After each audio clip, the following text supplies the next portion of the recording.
Hi guys, welcome back to Too Cool for Middle School.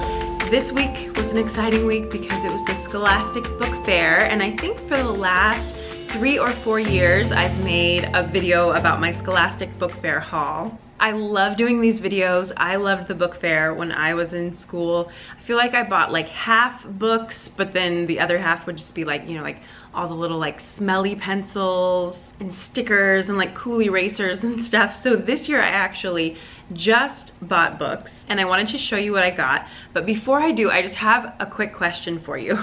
I asked this question over on Teachers Connect and I got some really interesting responses and some different perspectives and a couple of like ideas that I hadn't thought of and stuff. So, okay, my question is, I teach 8th grade English and I really love to read too, you know, so I'll read like young adult novels and I'll think that they are really good and they could be really important and impactful in a student's life that's like 13, 14 years old, but sometimes they have cuss words in them or some situations that are like sexual or just violent or something, you know, so there are things in the book that are maybe more like PG-13. As a teacher of 8th graders, do you think that I should have books like that in my classroom? Because a lot of times those are the books that like open up new worlds and like bring in new perspectives and they like reflect reality a little bit better. But at the same time, I don't want to have like really inappropriate stuff in my room. So let me know what you think. You can go check out the conversation over on Teachers Connect. You can leave comments here as well. I'm just kind of like curious as to what people think because I don't know if there's like a standard across the board. Like it's not like a movie or it's rated PG or PG-13 or something. But anyway, all of the books at the book fair for the most part are pretty student appropriate. Last year I bought a adult recommendation and it was called The Nightingale. Oh my goodness, it was one of the most amazing books I've ever read. It did include, I think, a few cuss words and some just really intense situations, but oh my goodness, that is one of the best books I've ever read in my entire life. I do have it on my bookshelf, and if students want to borrow it, I do talk to them just about like the content of the book, but it was amazing. So I think that was my favorite one from last year. Let me show you what I got this year. This is the first one, and actually a student's parent donated this one from the book fair. I had asked for a couple of books, so this morning she brought it in. I was so excited to have a book by Jason Reynolds. This one is Patina, and this is the second book in this series. So I'll need to grab the first one just so that students have that one to read first. But these are amazing. Everybody loves Jason Reynolds. I've read some of his other books and I haven't actually read this one. So that's the only thing is about all these books that I get from the book fairs that I want to keep them all to myself and read them all. But what I think I'm gonna do actually is a book raffle with all of the new ones, and kids can put in a ticket and then I'll pull the name to see who gets to read it first. I've seen a lot of teachers on Instagram do that. So I'm excited about this one. Another book that I got that looks really interesting to me is this one. It's called In the Shadow of the Sun by Sibley O'Brien. And this is about a brother and a sister who for some reason like lose track of their father in North Korea. Oh, dad is arrested for spying just as forbidden photographs of the labor camps fall into Mia's hands.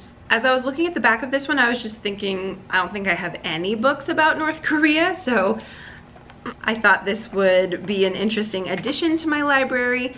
I hope that it teaches us a lot about the real situations in North Korea. It looks like maybe these dark sections do. I kind of wish that it was from the perspective of an actual Korean. Mia and Simon don't sound Korean, but we'll see. This just sounded like a really interesting one, so I'll be adding this to my library. Here's another one that a lot of you have already said is one of your favorites, and so I'm so excited to read this one. I think I might hold it back for like just a couple of days to read a little bit of it before I put it on my bookshelf. This is called Between Shades of Grey by Arruda Septa. So last year, after I read The Nightingale and then, oh, I'm blanking on the names, but quite a few like set in World War II stories, but from like the perspectives of kind of different women mostly, and from other places besides just like Germany and France, or just kind of like different perspectives of like different situations besides like concentration camps.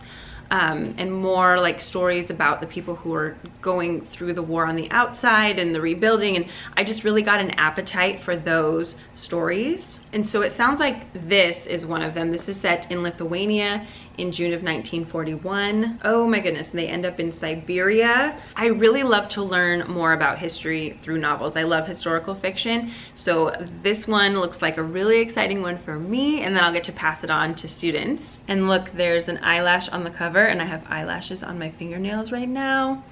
It was just meant to be. The next book is a very thick one. This is a long book called Solo by Kwame Alexander. And this one is written like in verse, like it's written kind of as song lyrics, which is what makes it so long. So it's not really comparable to just one written in prose that would be this long. But I've heard so many good things about this book. I haven't read it yet. I'm excited to kind of flip through it. I feel like this would be a great one to kind of introduce kids to poetry and maybe to pull some of the like short kind of poems and stories from this one to like use in class. So I think this is going to be a really good resource for my classroom. This one I got because it said now a Netflix film, and this is another adult bestseller, just like Nightingale that I got last year. This is set during World War II, but in kind of a different situation. This one is the Guernsey Literary and Potato Peel Pie Society. So I actually did watch this movie on Netflix over the weekend, and it was amazing. The acting was really, really good. You know who I especially liked was her, well, I mean, like, you don't like him, but her boyfriend, fiance, I think his name is Mark, and he does such a good job of being like the guy that you should like, and he's kind of likable, but there's just something about him that you don't really want for her. I feel like that would be kind of a difficult part to play, but he does a good job. I love all of the characters in it. So already I love the story, and now I want to go through and read like how it's actually written.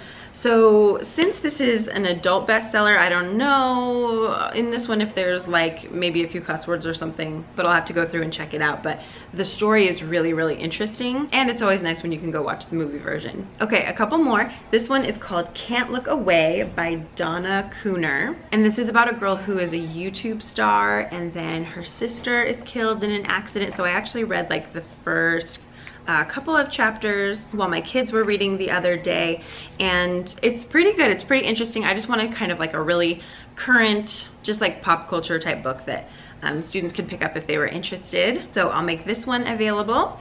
And the last one for my students that I picked up is called Full Cicada Moon by Marilyn Hilton. And I thought this one was really interesting. It takes place in 1969, and the main character is named Mimi. She's half black, half Japanese, and she lives in Vermont and never really feels like she fits in. This is another like novel in verse, kind of like Solo, so it's written in verse form again, and it just sounds like a really beautiful story and like a protagonist that I don't have much of on my shelf already, and the concept of the story just really drew me in, so I'm excited to have this one. And then lastly, I picked up a book for myself. This one is The Book Whisperer by Donnellan Miller, and I've heard a lot about this book, but I haven't actually read it myself. I've always meant to pick it up or get it on Amazon, so I figured I would just grab it while it was right in front of me. As I was flipping through it, it looks like it has really just useful strategies for helping students develop an interest in reading, and it's got like student examples in it and ideas for lessons that this teacher taught to get her students interested in reading. And she sounds like she has a lot of the same like philosophies as I do and stuff. So, oh, and she teaches 6th grade language arts and social studies. Like me, I teach language arts and social studies, and I have 6th grade classes. Oh wow, they end up reading an average of 40 books per year.